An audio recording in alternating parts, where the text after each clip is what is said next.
The question of how Western nations and South Korea change their present policies toward North Korea has become urgent in light of the severe food shortages. North Korean authorities are said to be estimating that food stocks will be depleted by mid-June. Apparently, many rural North Koreans are having to forage for wild grass and herbs.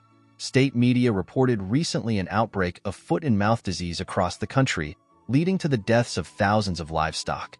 Further, a recent joint report by U.S. aid groups points out that heavy rainfall and flooding last summer reduced vegetable crops by more than 50% in some areas, and that an unusually cold winter has frozen up to 50% of the wheat and barley that were to be harvested this spring. The North Korean regime has also recently revealed a new, high-tech uranium enrichment facility. According to an American scientist invited to see it, the facility is a large step forward from the regime's aging plutonium technology and clearly illustrates that North Korea has no interest at all in fulfilling its nuclear disarmament responsibilities. When asked about the failure to mention this facility in their declaration of nuclear programs, North Korean officials absurdly claimed that it had been built from scratch after the collapse of negotiations over the country's nuclear arsenal in 2008, a lie that fits into the pattern of North Korea's repeated lies in the past to the US, Russia, Japan, China, and Japan over its nuclear program. It is therefore not surprising that DPRK officials have now asked the U.S. to resume food aid as the UN plans on sending some 300,000 tons of humanitarian assistance to the Stalinist dictatorship. For the past few years, South Korea has been the primary source of external food aid, normally providing direct food supplies and fertilizers. Anecdotal evidence also points to a problem of increasing food shortages in North Korea. Several former DPRK soldiers who defected to the South highlighted the growing rates of malnutrition among the country's armed forces. As Peek Wasong, a defector, put it, "I weighed 42 kilograms when I entered the military, but my weight was reduced to 31 kilograms in 2 years. My hair almost fell out after turning yellow, and I was bony." Similarly, Park Myung-ho, a former captain, noted that starving soldiers frequently resort to stealing food from civilians, and that this practice has supposedly created a proverb in North Korea. The best place to live is where no military unit is stationed. Choi Hee-kyung, a female defector who worked as an instructor in the North Korean Air Force, affirmed that women in the armed forces often go for months without menstruation as a result of malnutrition.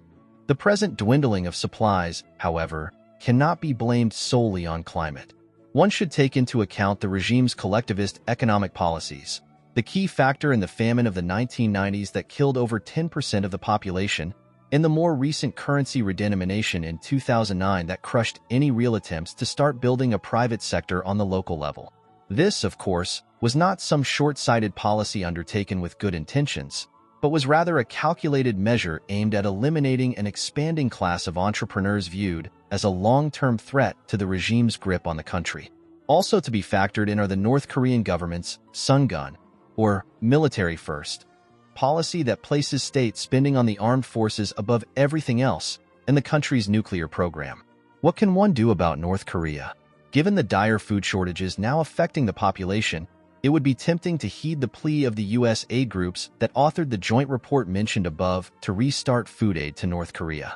Although U.S. officials are considering such calls, this suggestion ignores the likelihood that the regime, with its policy of military first, will seek to divert humanitarian assistance mainly towards feeding its armed forces who are now bearing the burden of starvation like most of the populace, thereby ensuring their loyalty to Kim Jong-il. Though the government will undoubtedly use some aid to distribute more rations to civilians, it can easily use state propaganda to reinforce the lie that other countries are paying tribute to Kim Jong-il because of his own supposed greatness and the threat of the nation's nuclear arsenal.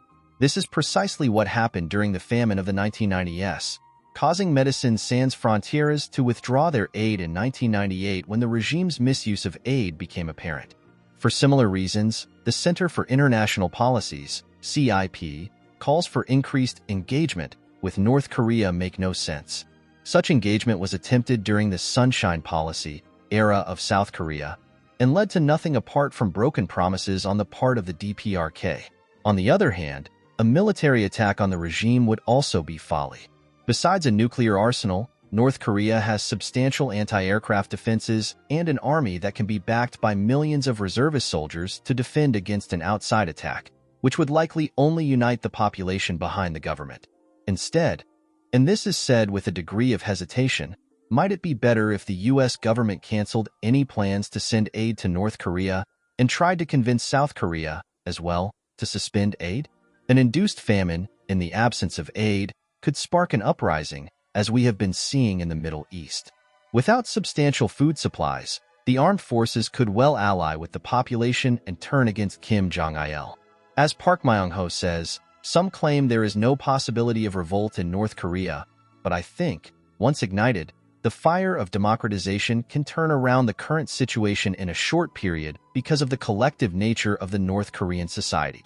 Yes, there is the huge humanitarian problem of loss of life through famine and violent conflict in the short term, but the potential long-term benefits, even in terms of the loss of human life, of a collapse of the North Korean government and reunification of the Korean peninsula would surely be in everyone's greater interest.